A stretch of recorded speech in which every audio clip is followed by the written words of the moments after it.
ស្រង់អង្គយើងទៅស្រង់ឲ្យវាទុកឲ្យស្ងួតចម្រះអង្គយើងគឺស្អាតហើយបងប្អូនគឺនេះស្រង់ដើម្បីឲ្យចម្រះឲ្យវាជ្រះល្អស្អាតបងប្អូនលាងទឹកហើយលាងទឹកច្រើនដងណាយើងធ្វើការលាងទឹកអង្គកាន់តែច្រើនដងកាន់តែល្អព្រោះឲ្យវាចម្រះបានល្អចា៎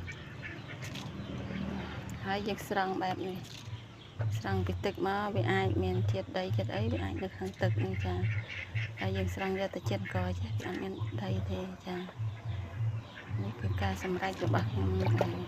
ការលាងអង្គហើយនិងការស្រង់អង្គដណ្ដើបដែលយើងទុកសម្រាប់ធ្វើអន្សមនេះចានេះហើយគឺយើងបានការលាងសម្អាតអស់ហើយចាសម្អាតអស់ហើយគឺច្រោះអស់ហើយគឺយើងទុកចា